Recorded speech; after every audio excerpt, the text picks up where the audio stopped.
Hello and welcome back. This will be Kyle High Club MMA episode number 8. I'm real excited for this episode, mainly because I'm excited about what I'm going to be talking about. Got a pay-per-view event ahead of us, UFC 236, Max Holloway versus Dustin Poirier from Atlanta, Georgia at the State Farm Arena on April 13th, 2019. Today's Tuesday of that week, April 9th, and there's a lot of good fights on this card. It's the first first pay-per-view card that you can only purchase through ESPN Plus, which I don't really understand. We'll see how the numbers do, but I think that will, I don't know. I don't really understand why they're making you have to go through ESPN Plus to purchase it. Because what if, so you can't just purchase it on your TV? Some TVs have, you have the smart TVs and the apps and stuff, but you can't just purchase it. I don't know. You got to go online and do it, or through the app.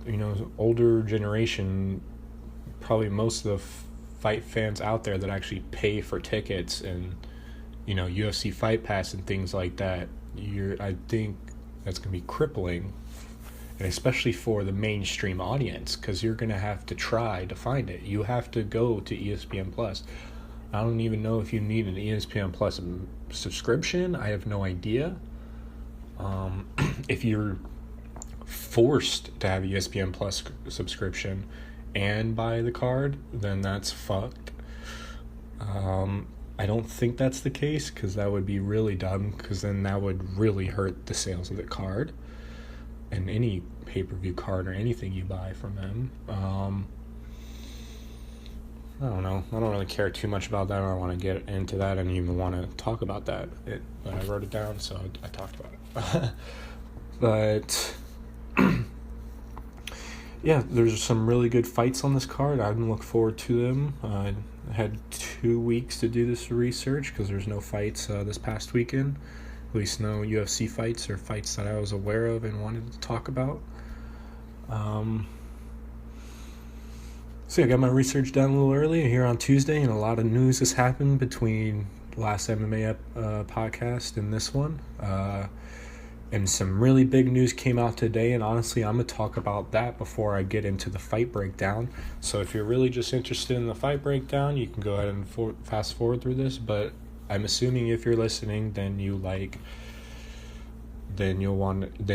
interested in this news. But today, so we all knew that, at least if you pay attention to the UFC and MMA news, that TJ Dillashaw, former 135 bantamweight champ, tested positive for a banned substance in his fight leading up to his attempt to grab 2 belts to go down into the 125 flyweight division and defeat Henry Cejudo for that belt. And so TJ popped positive for a test. He willingly gave up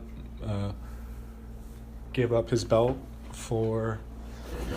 because the positive test came out. Of course, I have my cat outside right now, and she wants in, so I'm gonna go ahead and let her open and not pause, because I'm only 4 minutes in. So excuse me, but she's a needy bitch. It's females though. But hey, at least I let her roam free. Right? Yep. So TJ willingly gave up his belt after his positive test came back. And then today, USADA essentially gave their verdict and reported their findings. And I didn't read their findings word to word, but I read some stories on it. I read the story that Brett Okamoto broke from ESPN. I've also read some things Ariel Helwani has said about it as well. Saw some tweets and things like that. But today, USADA ruled that TJ Dillashaw will be suspended for 2 years because he tested positive for EPO. which is a huge deal. Because EPO and Jeff Novitzky actually, there was a quote in, I think it was Brett Okamoto's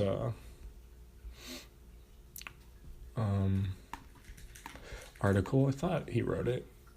I don't want to give props to the wrong person. Yeah, so Brett Okamoto, Okamoto? I don't know how to say your name, bro. I don't know you, sorry. But he essentially had a quote in there from Jeff Novitzky, who doesn't work for USADA, but he works for the UFC and helps fighters, with the drug testing program and things like that. And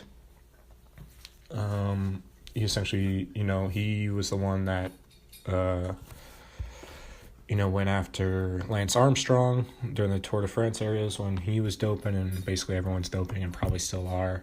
And he says he's very aware of EPO because EPO, I'm not a scientist and I don't really remember exactly what it does, but essentially makes your stamina better, makes your lung capacity stronger. And that's straight bro science, straight high science.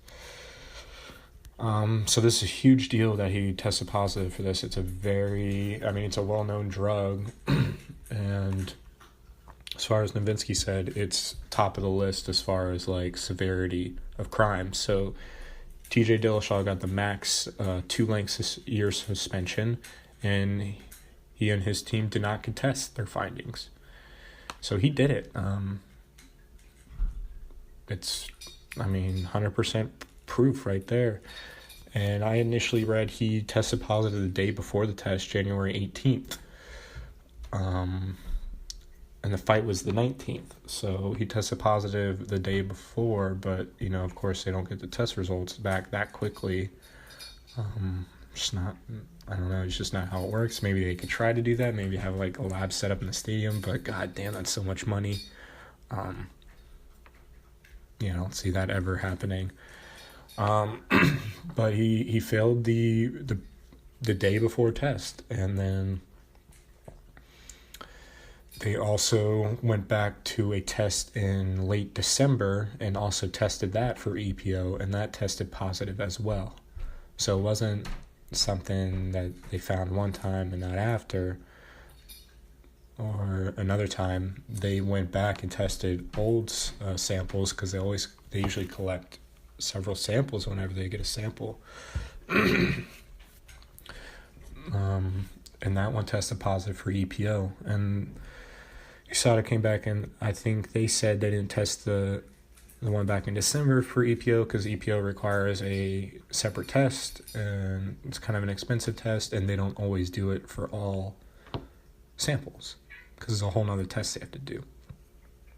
But if an issue comes up and they get flagged for something, then they'll go back and test past samples like they did with this one.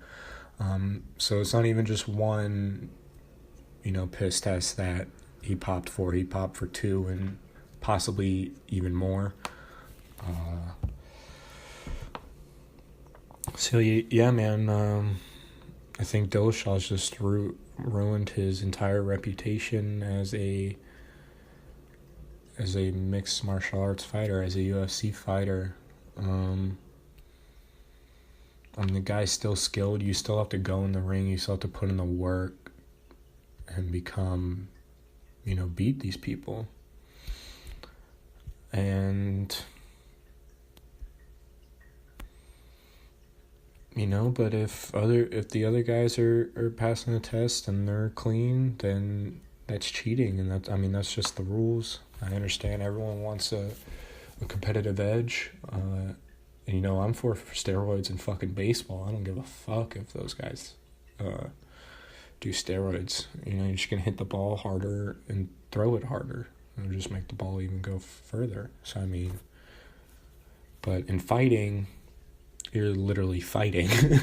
You're attacking another human being, so it makes sense to not be on steroids, because we don't want to, actually, extraordinarily damage somebody. That is the name of the game, and it is exciting. People love seeing fucking one-punch knockouts and spinning head kicks. But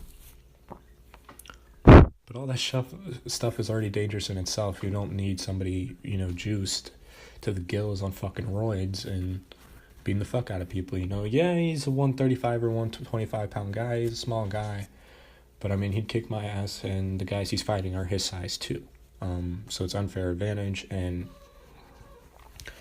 he's not going to be able to fight for 2 years, and that's going to suck. I don't even know how old he is, but I think early 30s.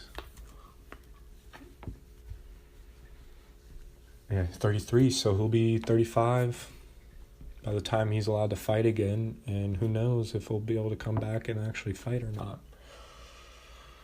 It's tough. It's tough to hear. It's tough to know that a guy could be so dominant and so good, and he was cheating the entire time.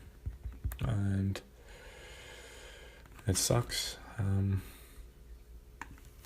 It's a bummer.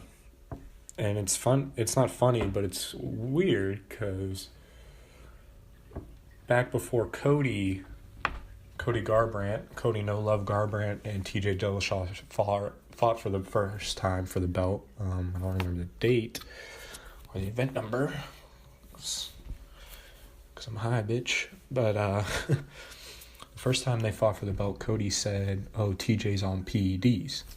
Like, he yelled that out at some point. I don't even remember when, but I remember him saying it. But everyone just shrugged it off, and TJ denied it, and everyone just cared about the business. And then TJ Dillashaw knocked him out twice in exciting fashion.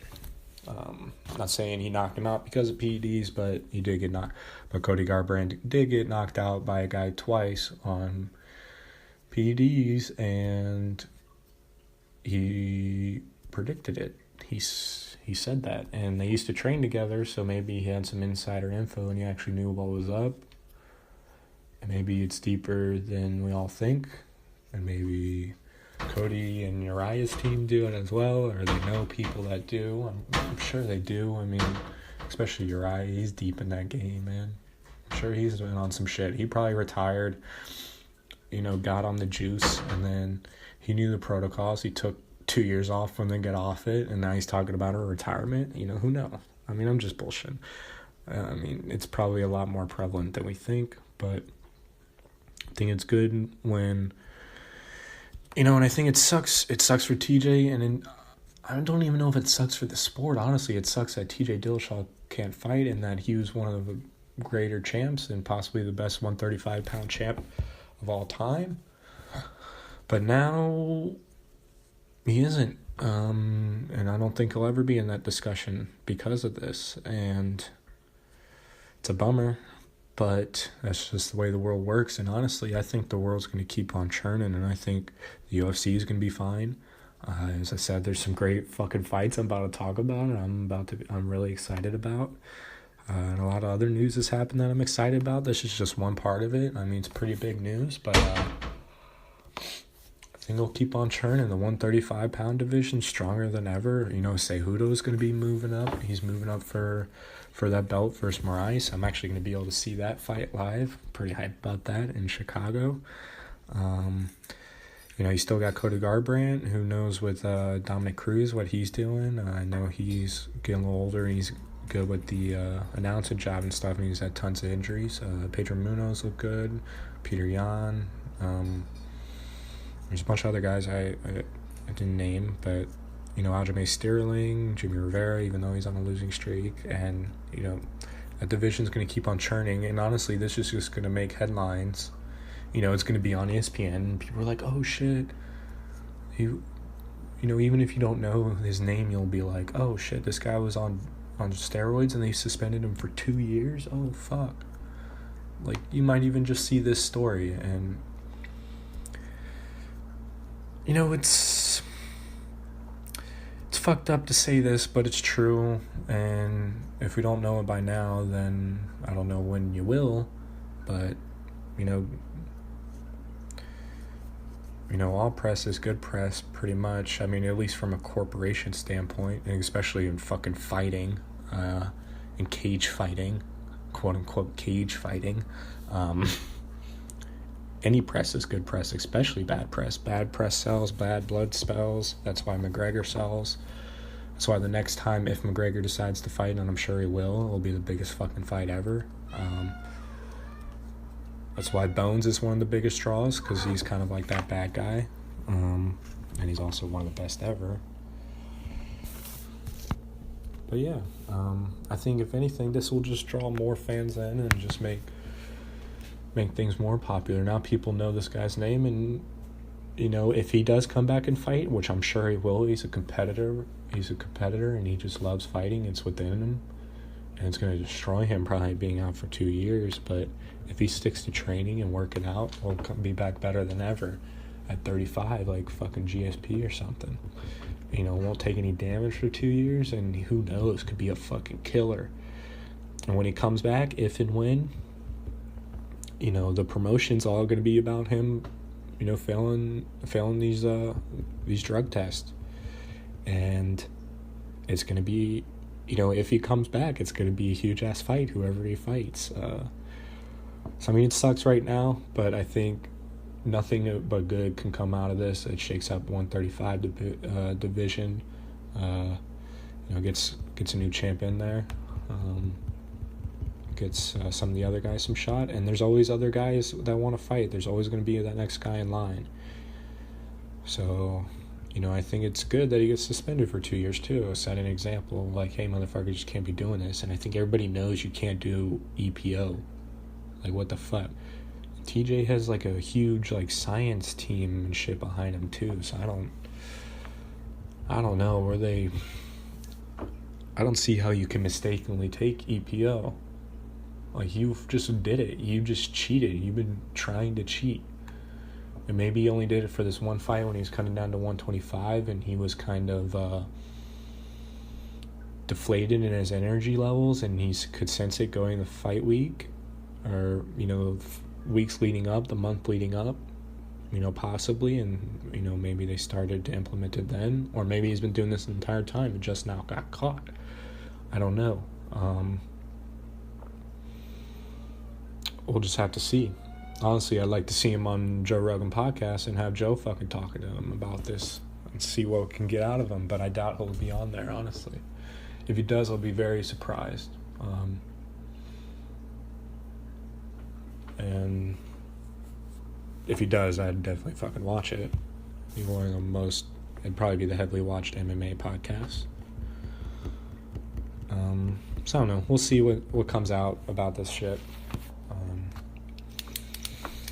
And now that we've got through the negative, and like I said, I don't think it's really a negative either, because nothing but good can come out of it, honestly. So yeah, that's that. I'll get myself a drink of water, maybe another bong root.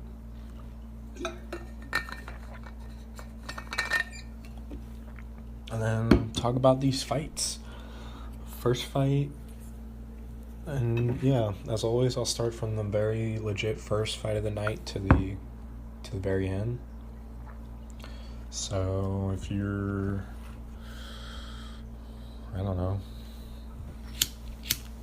I don't even know what I was gonna say. Doesn't matter.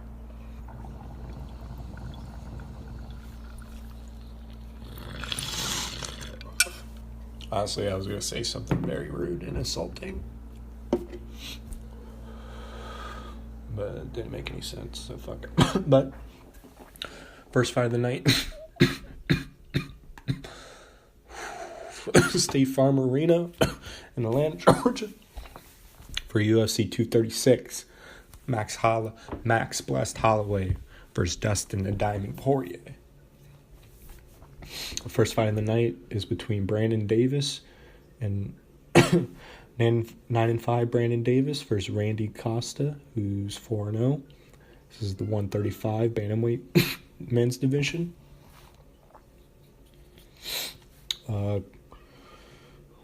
And yeah.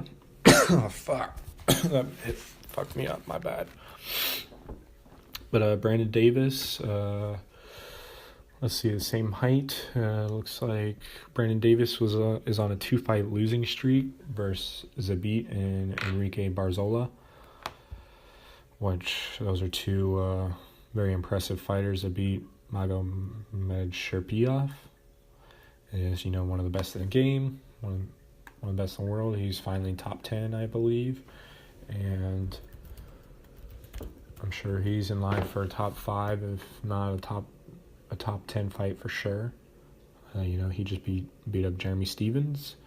So the fact Brandon Davis lost to him, not surprised. He was huge betting underdog, and he had a good fight versus Zabit, and also lost versus Enrique Barzola, who fought 2 weekends ago, and he lost, but he's a solid fighter as well. Solid UFC fighter that belongs in the UFC.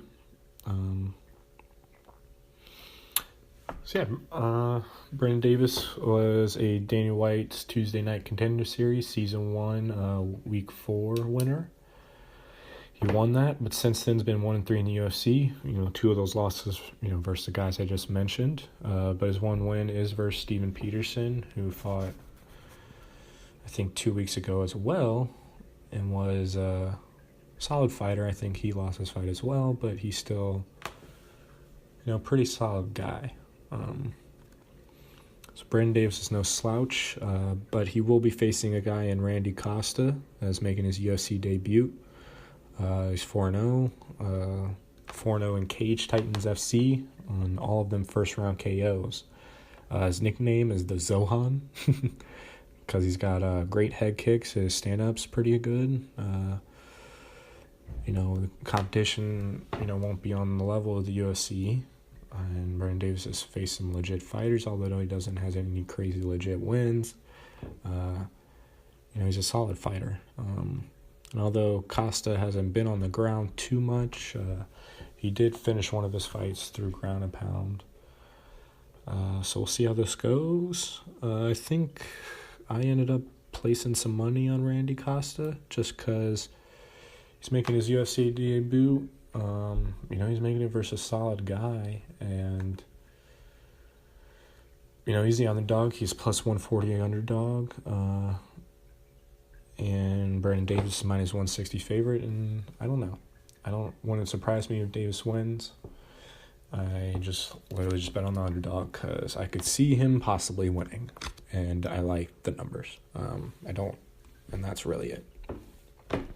So it'll be a very interesting fight to start out the night. Brandon Davis is kind of a brawler. He's got a good head. Stood in there was a beat. I believe he survived the fight. We'll see how Costa does. He hasn't been out of the first round in any of his pro fights. As I said, they're all first round knockouts. So I don't know if he'll be able to do this here. Because Brandon Davis has faced a guy in Zabit that his head kicks are definitely got to be, smoother and better than Randy Costa's. Not putting anything against him. But if I had to bet on that, I'm just saying I'm betting that Zabit probably has better head kicks. But, yeah, good fight to start out the night. The next one's between Lauren Mueller and Poliana Botelho. Poliana's got a 3-inch height advantage. Orthodox versus Orthodox. They don't have the reach for her, so who knows? My notes for this one. Lauren, the Princess Tiger Mueller, that's her nickname. She's 5-1.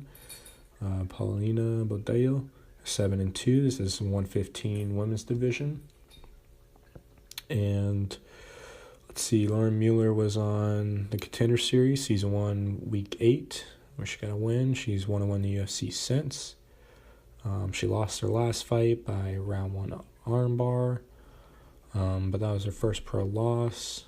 And she also fought in Beijing versus, I forgot her name, but she's a very solid young, up-and-coming Chinese women's fighter. I believe she's the only Chinese women's fighter. So I should figure out her name, and I think she's top 15 now. But She actually dropped her, but then got trapped. Just got her arm trapped and got caught in an armbar and lost. But that was first loss. So we'll see how she rebounds versus Polyana, who's 2-1 in the UFC, and she lost her last fight versus Cynthia Calvillo, who was a solid UFC fighter, by round 1 rear naked choke.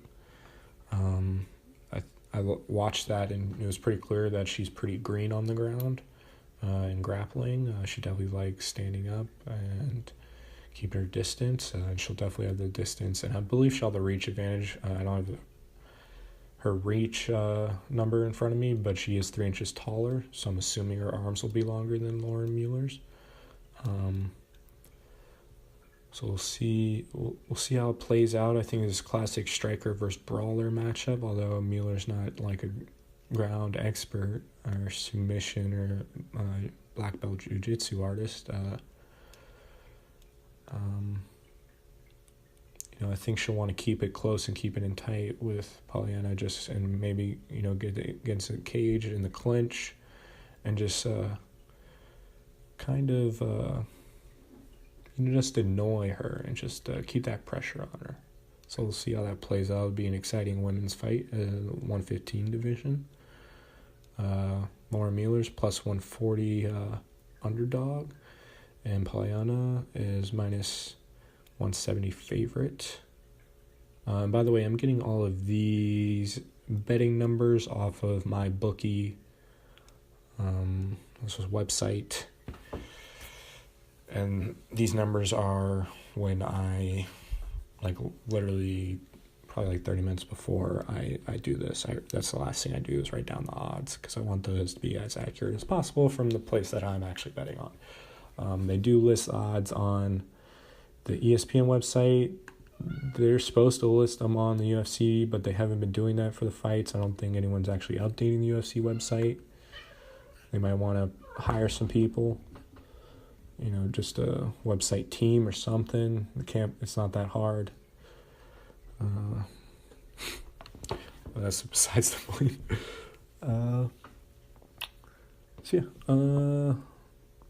I have marked Polyana being a favorite, and she is the betting favorite, so I probably won't bet any money on that fight, but this will be an interesting fight. I could see Mueller pulling it out and getting the W, so we'll see. Next fight, we got a good fight in the early prelims. When do these start? One of the early prelims start at 5:15 p.m., and that's Central Time, so it'll be 6:15 p.m. Eastern. So I am Central Time Zone. So we got Montel Jackson versus Andre Sukumtada. Next on the card, Montel Jackson 7-1. Sukumtada is 13-6. This is 135 bantamweight division. So some two up and comers in the division that could bring some fresh blood to the news with Dillashaw and shit. Maybe rise up the ranks here, take advantage of some opportunities. Where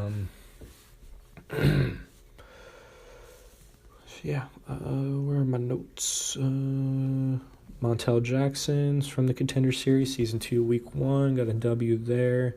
He lost his UFC debut versus Ricky Simon, who we watched a couple weeks back, who's a pretty solid fighter, and believe he got a win in that fight as well. It was pretty cool. I think he's to do with a mohawk. He's got a mohawk mullet. And if you're going to be a UFC fighter, that's probably a haircut that you should have. But he lost his debut, got a win after that, versus Brian Keeler, who's a solid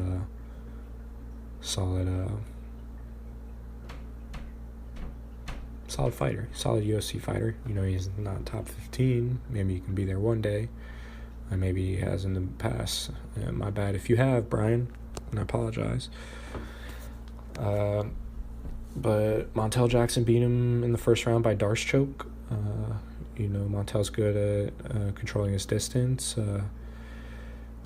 And this is interesting. I forgot about this.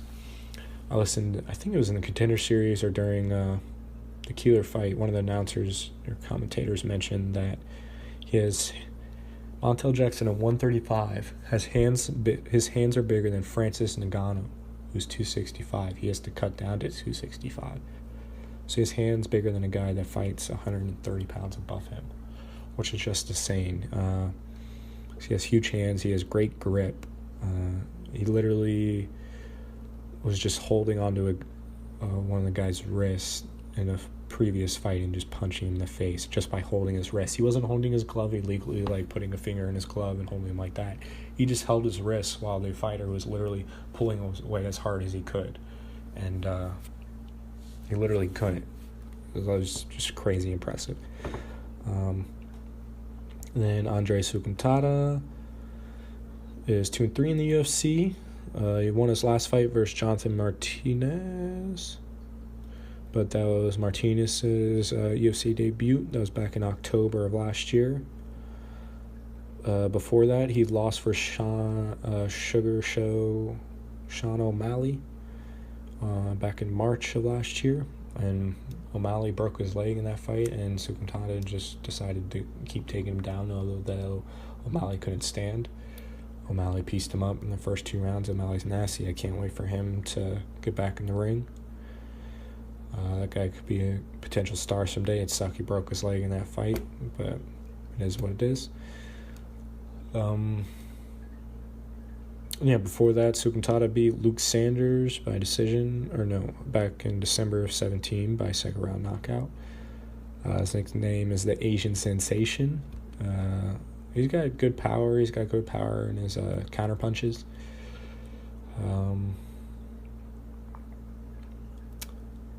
And it should be a decent fight. We'll see how it goes. I think, this might be, this is by far the largest betting margin on the card. I think Montel Jackson could be a real star in this division, really any division. He looks really athletic. Looks like a real solid fighter, and that's why he's the minus 525 favorite, while Sukuntada's plus 375 underdog. If I had to bet, I bet on Jackson, but I don't think it's worth it because he's such a favorite, and I think he'll probably get it done, most likely. I think he's better in every category, and will just a better fighter, better athlete overall. So damn, this is a good fight to end out the early prelims between Curtis Millender and Belal Muhammad. Millender's 17-4, Muhammad's 14-3, and this is at 170, the welterweight division. Curtis Millender is 3-1 in the UFC. He lost his last fight to Elizeu Zaleski dos Santos, who's probably the best guy I've never heard of at 170, and I never heard of him until dos Santos fought somebody else, and I can't remember now who he fought, but he looked nasty. Millender lost by the first round rear naked choke. But that was his first loss in the UFC. He's looked solid before that. He's a solid, strong dude. I'll have a 3-inch height advantage, a 4-inch reach advantage, and I think the athleticism and strength advantage. But Muhammad's probably a little... I was going to say he's a more seasoned fighter, but Millender's got more pro fights. He's got 21 pro fights. Muhammad's got 17 pro fights. But... Belal Muhammad is 5-3 in the UFC. He had 8 fights in the UFC compared to Millender's 4. Muhammad lost his last fight versus Jeff Neal, who's a fucking beast, back in January. Before that, he won versus Chance Renicourt, he's won in the past versus Chance Renicourt, Tim Means, and Jordan. He was on a 3-fight win streak, versus Chance Rencounter, Tim Means, and Jordan Mean. So those are 3 solid UFC fighters, 3 solid UFC veterans that he beat in a row before he lost to Jeff Neal. And I think that just goes to speak to... MMA math is always weird. It doesn't always line up. The transitive property doesn't always work just because, guy A beats guy B and guy C beat guy B. It doesn't always mean that guy C will beat guy A, if that makes sense. kept with me on that, because I barely did. But this will be a great fight to fucking end the early prelims. I can't wait to watch it. I think Millender should probably squeeze it out and win this. He's a plus 100 underdog to Muhammad's minus 130 favorite. As I said, Muhammad's a more seasoned veteran UFC fighter, but Millender's had more fights overall. It's just not as much as versus the higher competition. Muhammad's won versus some very solid guys. Millender's first solid guy he faced was Dos Santos, and he looked really green in the grappling. We'll see how it goes. I might put some money on Millender before the fight ends, as long as he's still an underdog, but it's so close. I don't know. I'll be shaky about it until we get there.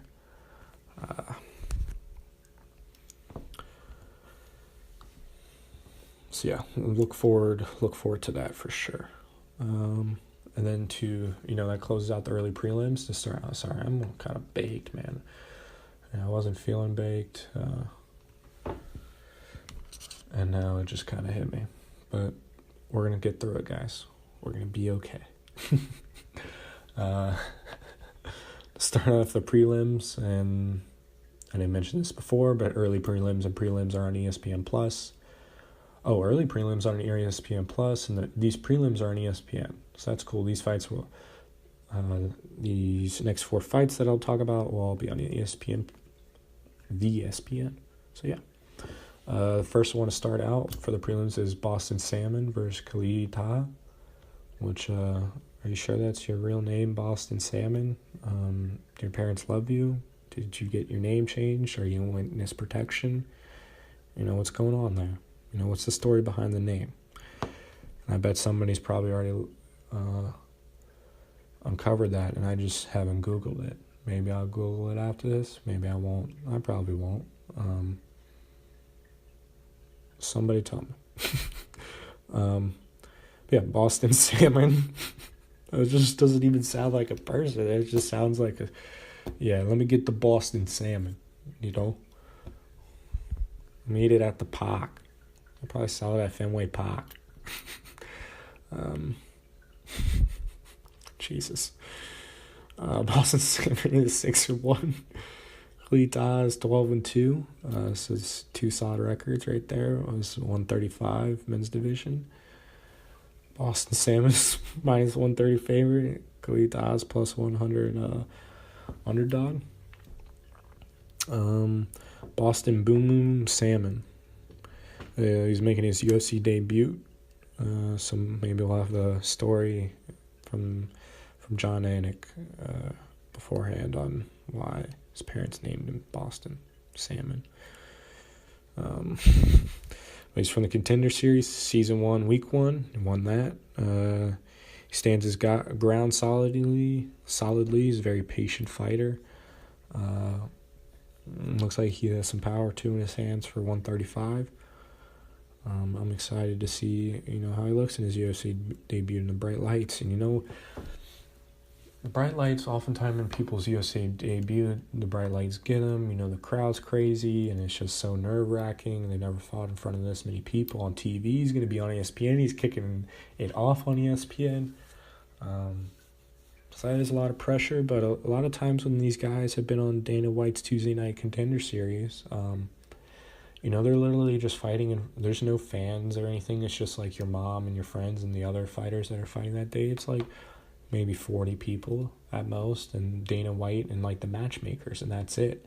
And you can hear everything in there.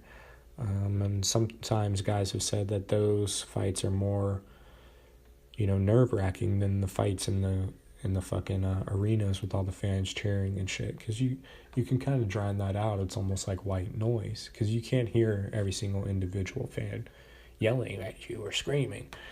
But you can in that little small environment, especially when it's just the UFC brass like right in front of you. I can see how that's more nerve-wracking. So we'll see how he deals with being a UFC rookie. I always look forward to new guys stepping into the ring. Khalid the Warrior Taha is 0-1 in the UFC. He made his debut versus Narimani, I've heard that name before. So a solid guy. He lost to him. He looks kind of green in the grappling area, but he has decent footwork and feints. So we'll see this fight go where this goes. Not too much. There's not too much film out there that I was able to find on either of these guys. Looks like they're both kind of solid in the standard department. As I said Taha was green in the grappling, at least from what I saw in his fight versus Narimani. Haven't seen Salmon on the ground. So we'll see where this fight takes place. I don't know too much about these guys, so maybe we'll learn something about him. It's the fight to kick off ESPN prelim, so it's here for a reason. So look forward to it. The next fight is between Max Griffin and Zalim Amadeev. Max Griffin's 14-6, and I know I fucked up Zalim's last name. He's 8-0, undefeated. I believe he's making a UFC debut. I should probably read my notes before I just start spewing shit off. But did a little research on this guy. Kind of remember him. This 170 division, welterweight, sixth fight of the night. Max Griffin so far is 2-4 in the UFC. He's on a 2-fight losing streak versus Thiago Alves back in February, but Thiago Alves is a solid guy, been around for a while. And before that, Curtis Millender, who was fighting before on this card. So he's lost to those two guys. And as I said before, Curtis Millender's a solid dude, on a tough matchup versus Bilal Muhammad. It's kind of weird that fight is before this one, but okay. Whatever.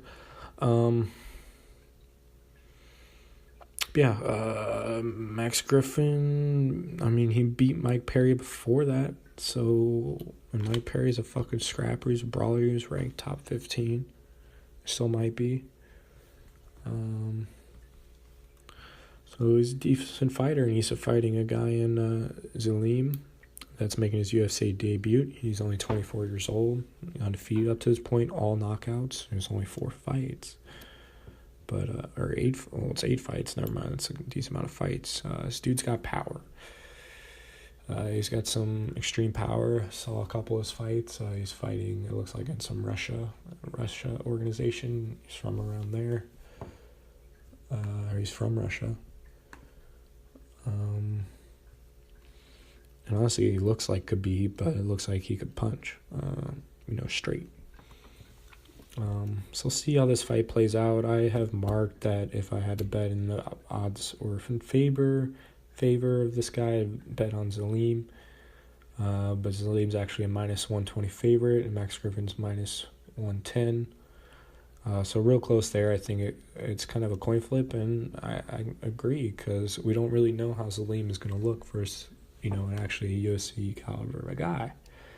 And maybe Max Griffin's not a UFC caliber guy. He's 2-4 in the UFC. He's double losses than wins. 2-fight losing streak versus 2 solid guys, but he didn't beat Mike Perry before. So he deserves to still have a shot. So we'll see how this fight plays out. It's exciting.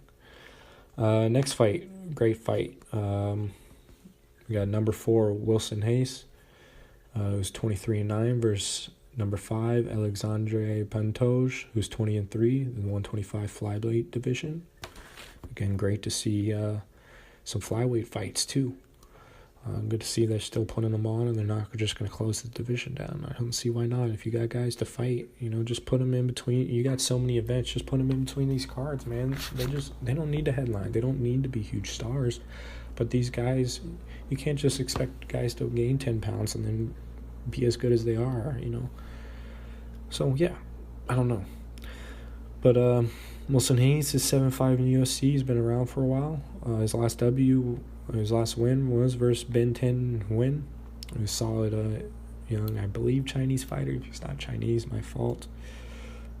Before that, though, he had a 3-fight losing streak versus John Moraga, Henry Cejudo, and then Demetrius Johnson when he had the belt. Hayes has been around for a while. He's taken some damage. Said he was on a little of a losing streak there, but then he came back and beat a solid contender, or at least prospect, in Ben 10. He's not ranked number 4 for no reason. And Alexandre Pantoja is solid as well, man. The Cannibal, that's his nickname. He's 4-1 in the UFC. His only loss is versus Dustin Ortiz, who's a top-ranked guy as well. He's currently on a 2-fight win streak, and he's got very good submission skills. These guys are both from Brazil, so and Hayes is a veteran of the game, so I'm pretty confident that he's got good takedown and good submission defense, if not offensive skills. I'm sure they're both Brazilian Jiu-Jitsu black belts. So it should be an exciting fight. They're both decent stand-up.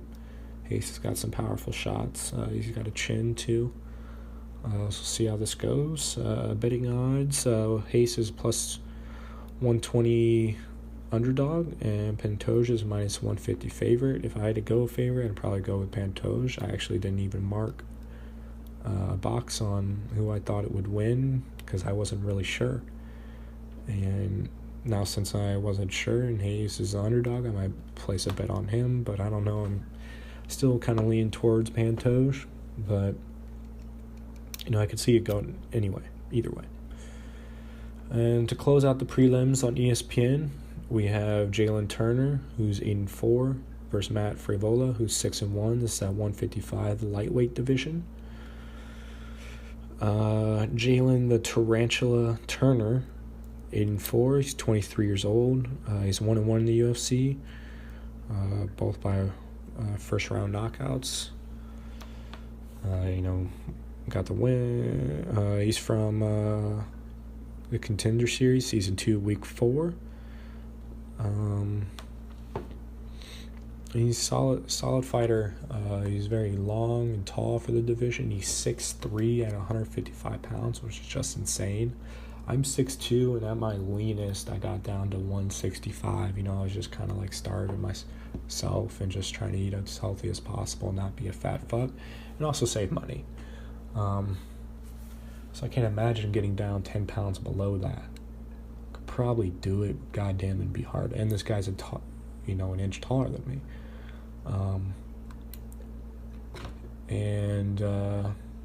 He's fighting a guy, Matt Frevola, who's 5'9".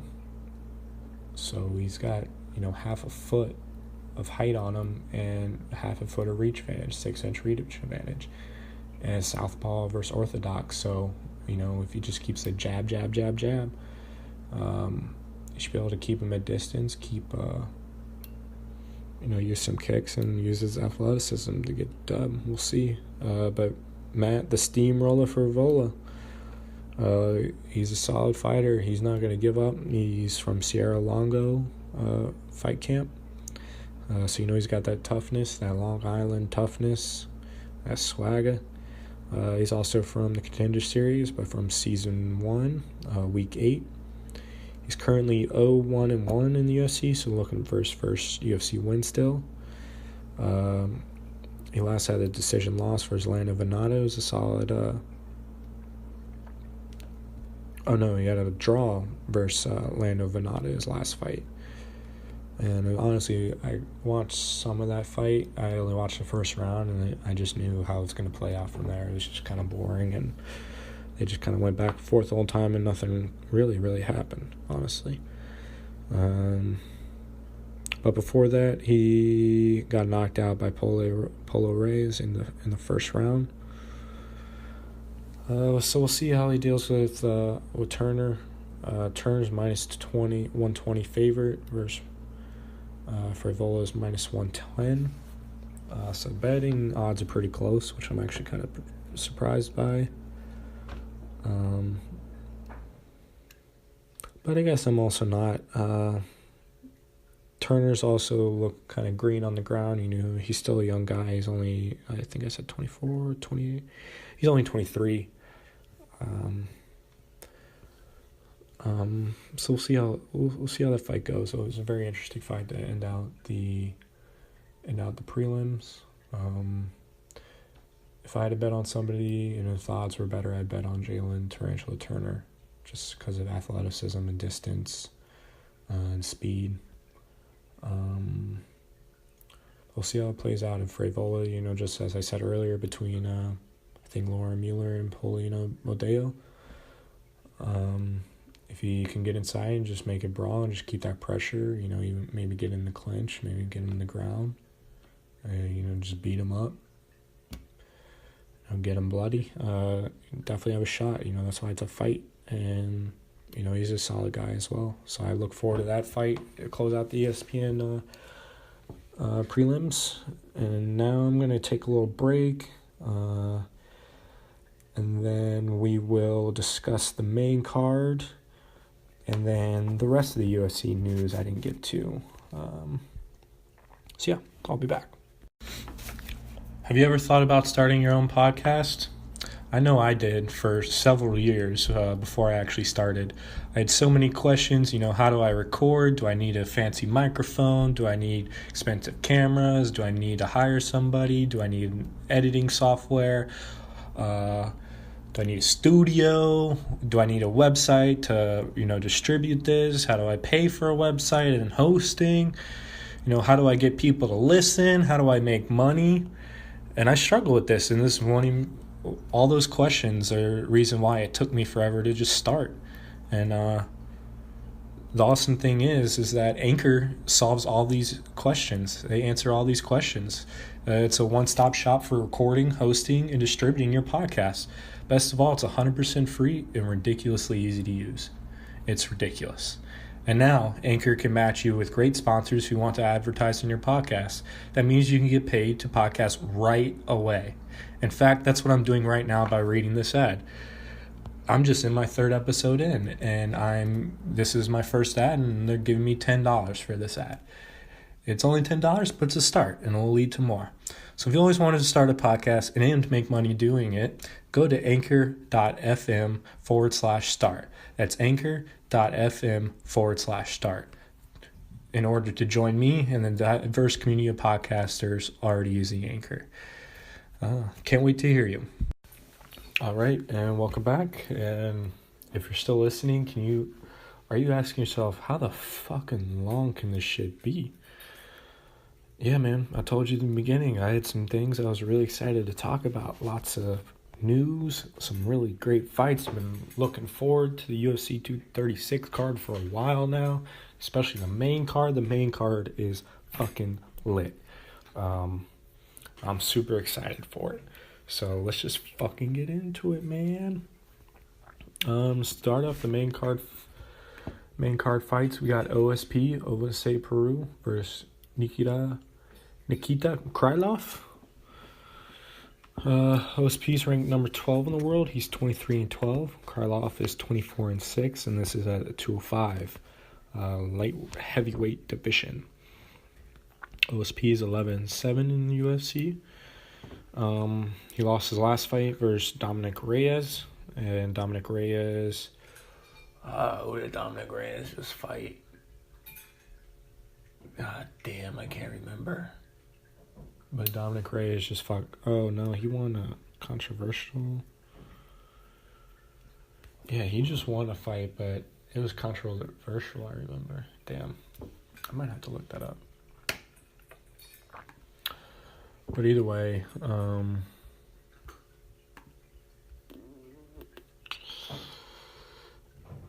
OSP, yeah, sure, lost versus Dominic Reyes. But a solid fighter. He fought for the belt versus John Jones a while back. And he also beat his opponent, Nikita Krylov, back in 2014 via Von Flue choke, I believe. And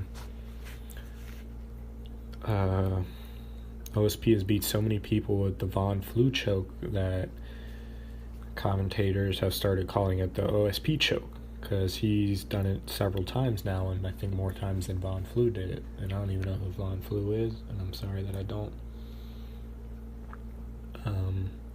But just being honest. As far as Nikita Krylov, Nikita the Miner Krylov, he's 6-4 in the UFC altogether. This is actually his second stint. He was in the UFC a couple of years back. what years exactly. I got kind of lazy on the research towards the main card, didn't I? But that's because I kind of know some of these guys, so I kind of just thought I'd remember. But his first in the UFC was between 2013 and 2016. Let's see, he had about 10 fights or so in between then and now. I guess 9. And then he last came back versus Jan Blachowicz, a UFC Fight Night Hunt versus Oleinik in September of 2018. So it's September of last year he last fought in the UFC versus Jan. He did lose, but it looks like he's staying in the UFC for this time being. He'll be fighting OSP. I lost versus Jan in arm triangle. And so if he's vulnerable to submissions, then it's possible that he might get caught and lose this one as well. But he also has he's 14-5 by submissions. He has 14 submissions in his wins in his past, but also 5 losses by submission. So we'll see how this plays out. I'm not too sure how good his stand-up game is. He does have some KOs. So he's a solid fighter, only 27 too, and he's got fucking 31 fights. So it's definitely not a pushover for OSP. And the betting line shows that it's minus 115 for both guys. And I'm picking OSP just because I think he's a more athletic guy, taller. Same height, 6'3", but he's got a reach advantage, 2.5-inch reach advantage. So we'll see how it plays out. It's southpaw versus orthodox. So OSP's got southpaw advantage. So we'll see. That's a very interesting fight to start off the main card for sure. Then after that we got Alan Jouban versus Dwight Grant. And Jouban 16-6. His nickname's Brahma, I guess. I don't know. And he's fighting Dwight Grant, who's 9-2. This is at 170 welterweight division. The betting odds are also minus 115 for both guys. Jouban's been fighting since 2014. He's 7-4 in the UFC. Last got a win versus Ben Saunders by second round knockout. But before that, he lost to Nico Price and Gunnar Nelson, which are two solid fighters. Gunnar Nelson's obviously top 15, even though he lost versus Leon Edwards a couple weeks ago. Nico Price is a solid fighter as well. I wouldn't be surprised to see him in the top 15 soon. In this next couple fights. And then also before those losses to Nico Price and Gunnar Nelson, Jouban beat Mike Perry and Bilal Muhammad, who are two solid UFC veterans. And I wouldn't be Perry just had a number by his name if he still doesn't. And I don't know if Bilal Muhammad has in the past, but it wouldn't surprise me. It wouldn't surprise me if he does in the future. So Jouban's a really solid fighter. And so is Dwight Grant. Dwight the Body Snatcher Grant. He's American Kickboxing Academy trained.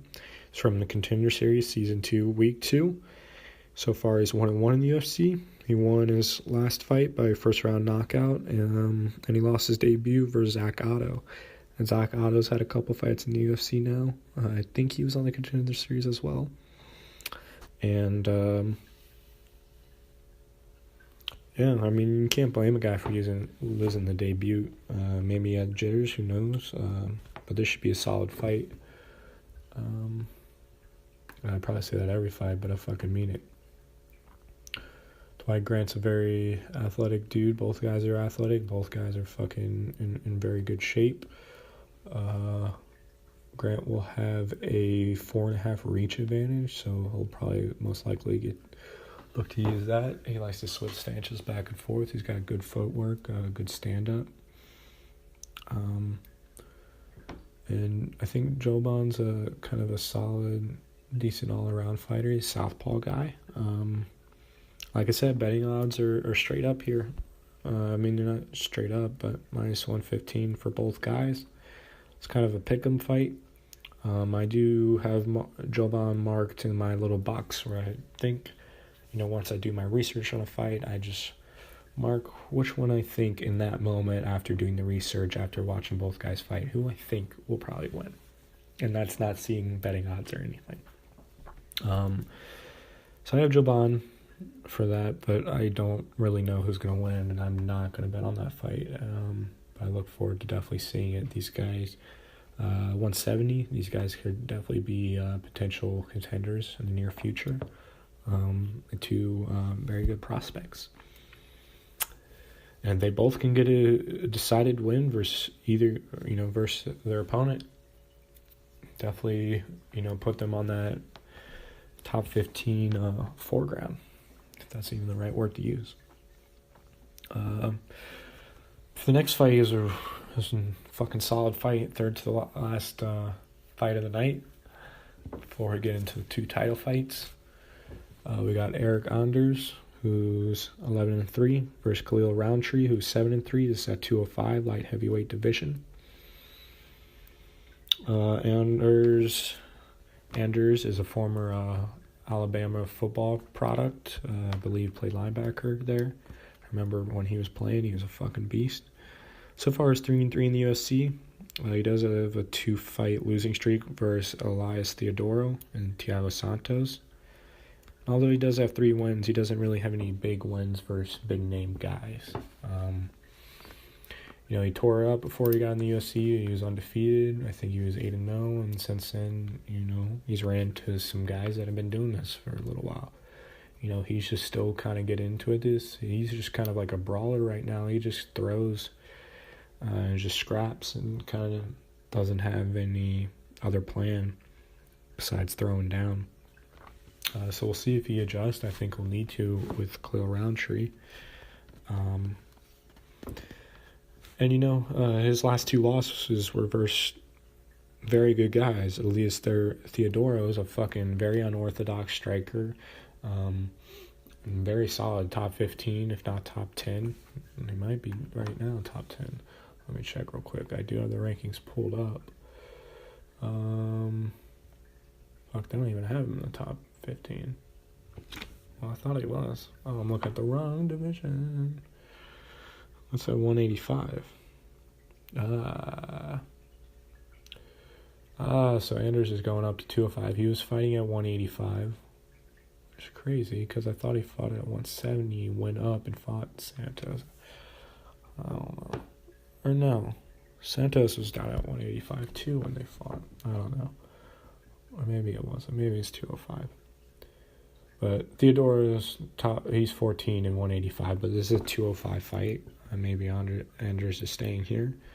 Maybe he'll be stronger and be able to, last long in the ring. We'll see. But he's facing,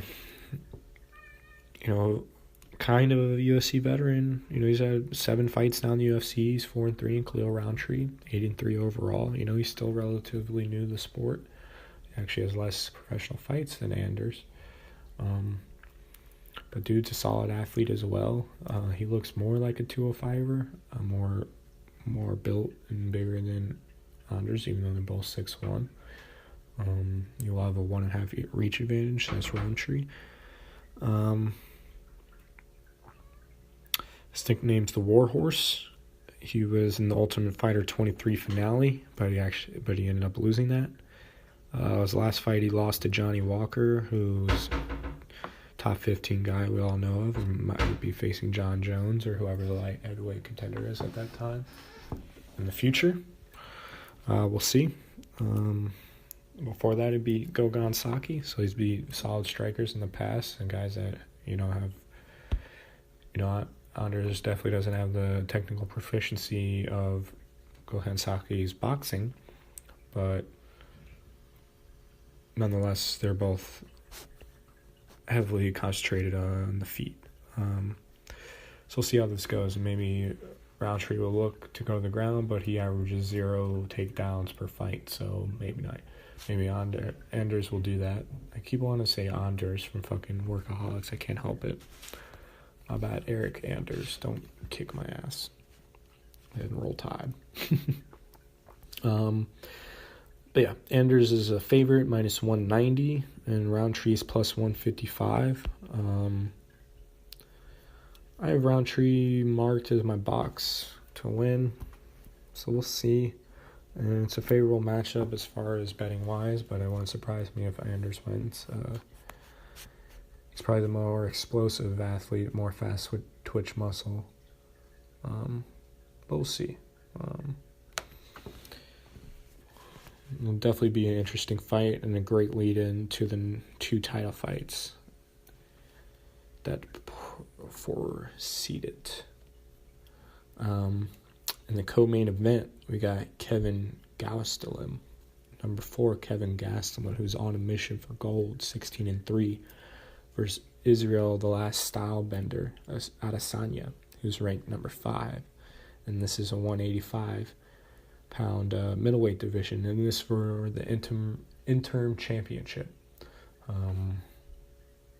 As you may be aware, the current champ, Robert Whittaker, was scheduled to fight Kelvin Gastelum, I think about a month ago now, in UFC Australia or something like that. It wasn't a month, but maybe 2 months ago now.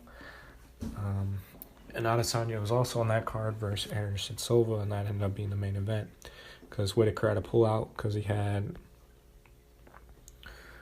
a hernia and he had to have surgery otherwise. He had life-threatening emergency hernia surgery. So obviously he wasn't able to fight that night, and now, I believe he was just recently medically cleared, so he's just now probably getting back in the gym, getting back in shape. And, while he gets ready to get back in shape, these two are going to slug it out for 5 rounds for the interim belt, number 4 versus number 5. It should be a really good fight, a very interesting fight in the comparison of styles. Kelvin Gastelum's got he's got good boxing. He likes to get inside on guys and throw some really good left hooks. I believe he's southpaw, right? Yeah, he's southpaw. He's got a good, southpaw. He's got a good right hook. But also a really good left hook, which, but yeah. Adesanya, who's undefeated in MMA, which is darn near impossible to do at all, and then especially, make your way up the UFC rankings, make it the UFC undefeated, and then to face UFC fighters and still go undefeated is just unfathomable. One other person has done that so far, and that's Khabib. I don't think any fighter's ever retired undefeated. That's just the name of the game. But Adesanya is the last stylebender. He likes to keep things outside, use his strike advantage, and just basically be in the matrix and fuck guys up. That's what it seems like when he fights. It's a very interesting fight. I look forward to it. I'm very excited. It's 5 rounds. If Adesanya can do what he wants and keep it on the distance, I think he should win the fight pretty handedly. He is minus 175 favorite versus Gastelum's plus 145 underdog, and that's just right now. As I said before, just right before I do this, I write those numbers down, so they probably change by the time you hear these, or by the time the fight starts. So I'm sure that will fluctuate. But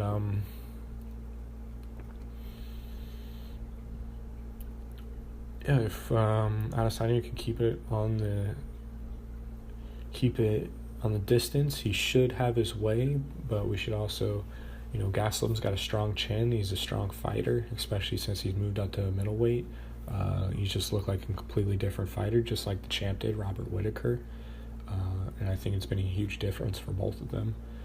And I think if Adesanya does pick him apart in the early rounds and, just kind of does what he wants, we'll see what Gastelum's made of. We'll see that heart and that determination and that just, kind of Justin Gaethje will to just go forward at all costs. And we'll see how it goes, or maybe Adesanya just finishes it quickly, or Gastelum's able to take a couple shots and move in quickly and land some have some good head movement and duck down to the left or right, and get him with a hook or uppercut or overhand coming in. It's a very interesting matchup, good contrast in styles, and I really look forward to it. I'm really glad it's fucking 5 rounds. Could be a potential it could just be a potential war out there, especially Adesanya is just so much taller and longer than him. He has a 7-inch height advantage and 8-inch reach advantage. Who knows how much the leg reach advantage is? It's even bigger. So we'll see how it goes. It'll be very, very interesting. I can't fucking wait. And just some background on these guys. I probably should have said that first, but I was so excited about it, I just want to start talking about whatever's on my head. Kelvin Gastelum was the Ultimate Fighter 17 winner versus Uriah Hall on the same season that Uriah Hall, I believe, spinning wheel kicked somebody into oblivion, and everyone thought he was the shit, be the next great thing. Then Gastelum came in there, nobody wanted him. I believe he was the last pick, and then ended up being Uriah Hall in the finale there.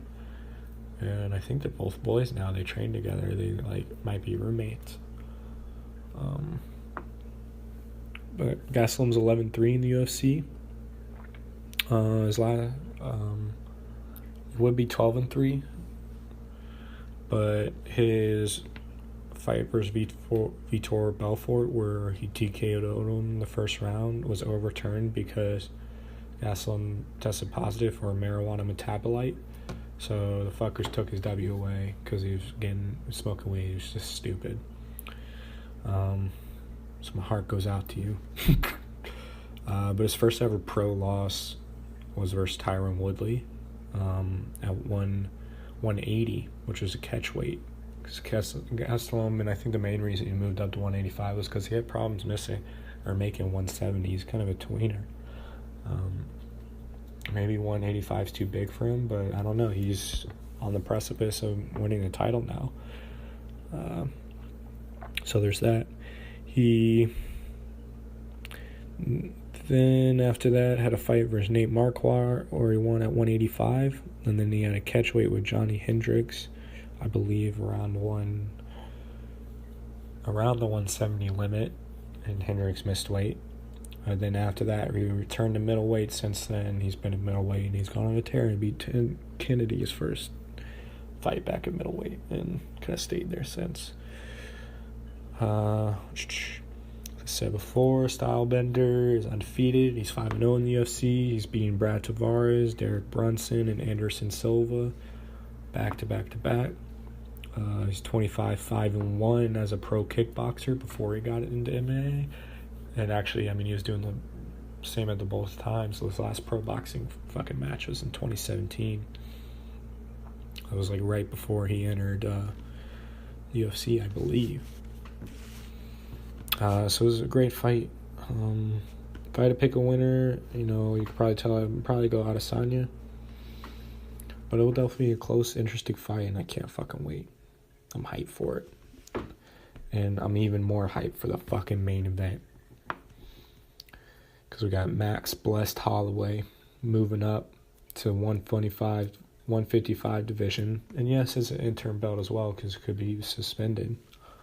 But he's still moving up nonetheless to capture 2 belts simultaneously. Literally doing the same thing that McGregor did, same divisions. But he's trying to do it more impressively, in my opinion. Because Holloway stuck around 145 and beat, and he defended that belt 4 times consecutively. He has a 13 winning streak, all in that division. And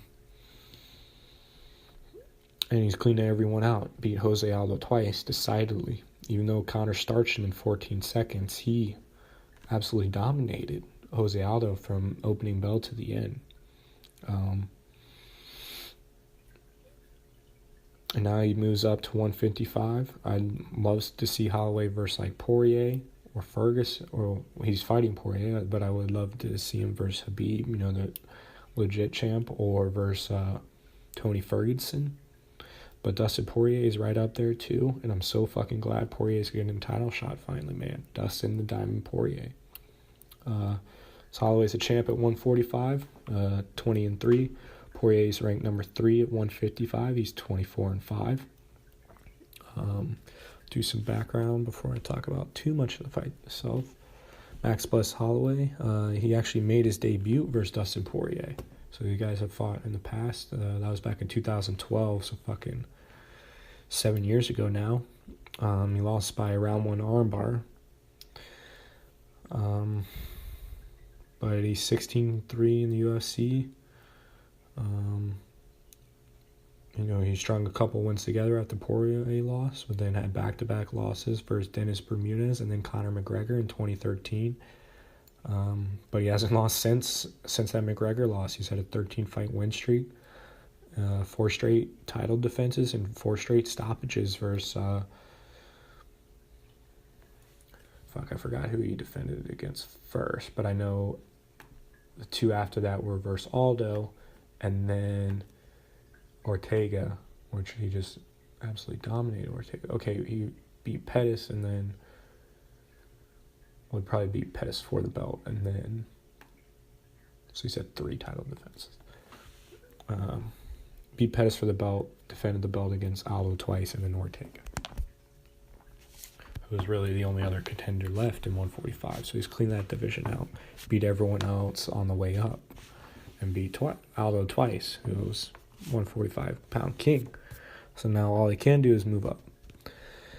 And I'm fucking excited about this fight, man. Dustin the Diamond Poirier, he made his UFC debut back all the way at UFC 125, believe it or not, and this is 236.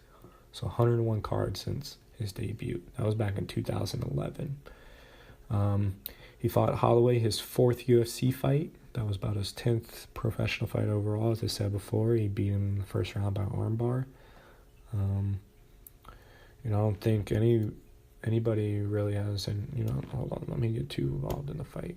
But Poirier's 16-4 in the UFC, which is a really solid fucking record. It's hard to believe a guy 16-4 in the UFC hasn't had a title shot yet. And I think it's probably just because he's had losses at the worst times. At least his last loss versus Michael Johnson was just at the worst time. But his only losses are versus, and these are in a row, Chan Sung Jung back in 2012 in round 4 by a Darce choke. He then lost to Cub Swanson in 2013. Did you know Cub Swanson saw a guy? Poirier also lost to McGregor back in 2014 by a first round knockout when McGregor was first stepping on the scene. And kind of made everyone realize that McGregor was legit, because Poirier had been in UFC for already 3 fucking years and already had tons of fight under his belt. Poirier then went on to have a decent amount of wins and a long win streak, and was like, okay, this guy's going to start to be a contender. Then he got knocked out by Michael Johnson in the first round back in 2016. But since then, he's got a 4-win winning streak. He beat Jim Miller, and then Anthony Pettis, and then Justin Gaethje, and then Eddie Alvarez. And he actually fought Eddie Alvarez twice. He fought him in between there, back at UFC 211, and the fight was actually stopped because Alvarez landed illegal knees to Poirier's head while he was down. So there's illegal blows, and Poirier could not continue. So it was a no contest. But besides that, he's had 4 wins in a row versus 4 solid guys. Alvarez just lost in 1 championship. He's a solid dude. Former champion Justin Gaethje's fucking beast. He just beat Barboza, just destroyed Barboza, starched him in the first round, and was on his way to the title shot as well. And Pettis, what can you say about Pettis? Just fucked up Wonder Boy with the fucking Superman punch coming off the cage. Poirier's legit, man, and I'm really fucking glad he's actually getting a shot at the belt finally. Couldn't have lined up better for him. And whoever wins this fight has first dibs at Khabib. And, Tony Ferguson was the number one contender and had the interim belt before this.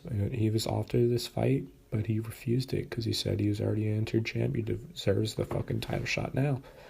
But now, because he refused it, this fight's going to happen. People are going to watch it, and whoever wins this fight has next crack at Khabib. And that's just the way it is, man. It's the nature of the business. It sucks, but that's how it is. Poirier, this is going to be a really solid fight. Max Holloway is a minus 220 underdog, or favorite. And Poirier is plus 180 underdog. If I had to bet, I'd bet Holloway, but the odds are against him, so I probably won't put any money on this fight. But we'll see how it goes. Holloway although he's moving up in weight, he's big for 145, and he's actually big for 155. He's 5'11", so he'll have a 2-inch height advantage, but Poirier will have a 3-inch reach advantage, 72 inch to 69. They list Holloway as orthodox, but he switches stances fluidly. Poirier is a southpaw, but I believe he's also mixed in switching stances in his game. Both are excellent strikers, like to use their distance, but both aren't afraid to get in close, grapple. As I said before, Poirier fucking beat him in Holloway's debut by submission. But that was back in 2012. I don't really see either one of these guys submitting each other unless they're beat up pretty bad, and that's just where the fight takes it. I kind of see this fight standing on the feet and them just trading back and forth and going blow for blow and the last man standing. I think Holloway probably has the speed and accuracy advantage and just output advantage, but we'll see. I mean, Poirier looked really solid versus Eddie Alvarez and Gaethje. He basically has the same approach as Holloway, but Holloway just looks so damn good versus Ortega, man. I don't know how you can go against that man, and he hasn't lost in forever. And Poirier's on a hot streak, and he's a good solid fighter and deserves this shot. But damn, Holloway's one of the best, man. And yeah, we'll see how it goes, man. And it should be fucking awesome. Can't wait. Cannot wait. So that being said, that closes out the main card. That closes out the preview for these fights. And although I'm an hour and a half in, I still do have more shit to talk about, believe it or not. Because a lot of news has been happening. And something that actually happened today as well. Ross Pearson announced his retirement from MMA. Which means he's, will no longer be fighting the UFC. He fought 2 weekends ago on the last card. And he's been around for a while. He's finished his record 21-15. He's had tons of fights, and he got knocked out pretty good versus I forgot this guy's name, but Desmond Green. And he said he had some tough talks with his family and his coaches and friends, and decided it was best to step away. And congrats to him on a great career and being able to step out on your own terms. And although the last couple fights didn't go your way, career might have ended as you dreamed of when you first started, you definitely had a successful career. I hope you made some decent money. Fan favorite for sure. And stay relevant, Ross. People like you, and I know his countrymen like him. So yeah. Next weekend, we got Aleksei Oleinik versus Alistair Overeem, UFC Fight Night for 420. Hey. So I'll be doing a preview episode next week about that. And I believe that fight was announced pretty recently. That's why I have it in my notes. So both guys are coming on short notice or whatnot, and it'll be an interesting fight. Overeem hasn't fought in a while, and Aleksei Oleinik is a beast submission specialist in the fucking heavyweight division, which is weird. You wouldn't think that, but it's cool to see. Get some more news. The weekend after that was supposed to be Yoel Romero versus Jacare Souza. That fight is now off, and that is for 4/27, April 27th, UFC Fight Night in Miami. Supposedly Yoel Romero came down with pneumonia, and so he pulled out of the fight, and on short notice. But the cool thing is, the main event's not gone, and Jacare will still be fighting.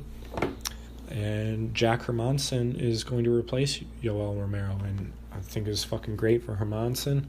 He fought a couple weekends ago and looked really solid versus David Branch. David Branch is a solid black belt jiu-jitsu practitioner, but Hermannson got in there and choked him out in the first round pretty quickly in 50 seconds. And this guy's top game, this guy's grappling pressure is just off the charts. I know Jacare is a fucking black belt, and his jiu-jitsu is special. So it should be an interesting fight. Jacare's stand-up's really improved. I haven't seen too much of Jack Hermansson's stand-up. I don't think it's on Jacare's level, but we'll see come 2 weekends from now, and obviously I'll have a preview episode for that. And look forward to speaking about those fights and watching it. And I think it's great for Hermannson stepping up there and just being like, even if he loses versus Jacare, he doesn't lose anything. He wasn't even ranked, and Jacare is a top 2 guy, top 3 guy.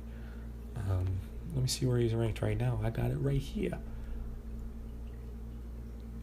Jacare Souza is fucking ranked 3rd right now. So he's top 3 guy in 185. Oh, they got Hermannson ranked 10 now. So, it's a great move by Hermannson. He probably called Dana and was like, hey, let me get that fight. And he's going to be back in there quickly. So, I dig it. Also, some more fight announcements. Michael Chiesa and Diego Sanchez have agreed to fight each other on the stacked July 6 card for UFC 239 in Las Vegas. It's going to be an awesome fight. Chiesa last fought Carlos Condit and submitted him. And Chiesa is moving up to... We moved up a division for the last fight. I don't know what division that is, so my bad for even mentioning it. But we're fighting Diego Sanchez, and I don't think either guys are ranked right now, but after this fight, and if they win in deciding fashion, but one of them definitely should, especially Chiesa. And Diego Sanchez looked really solid versus Mickey Gall. Mickey Gall is like a consummate wrestler. I believe he was an All-American wrestler in college. And, Diego Sanchez just went in there and big brothered him and just smothered him and just stayed on top and used that MMA wrestling and that MMA pressure to fucking dominate and control the entire fight. So it has to be a super awesome fight versus these two guys. Diego Sanchez has been around since Ultimate Fighter 1, which is just insane. And Chiesa's been around for a while. I think he's looked better than ever versus Condit. And I think the move up, I believe, up to 170 is a good move for him. So I look forward to that fight, definitely. And last but not least, and it's least because it's not UFC fight announcement, but it's still a fight announcement from 2 former UFC fighters, 2 UFC legends. Chalel Sonnen has decided to fight Lyoto Machida at Madison Square Garden on June 14th for Bellator Promotions at 205 light heavyweight division. even though both guys are outside their prime and don't really have an argument for best in the world, and wouldn't be top 15 in the UFC today.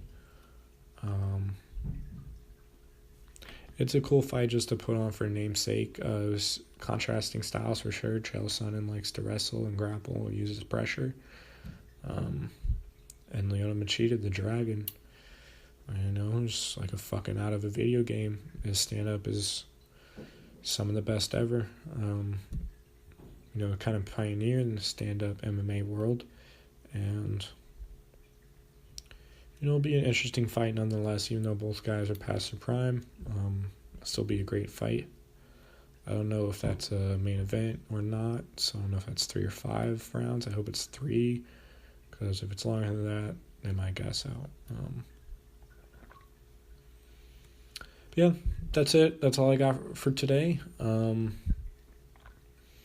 ass episode, but fuck it. That's do what I want and don't have to listen. So, yeah. If you are, I love you. And have a good night. Peace.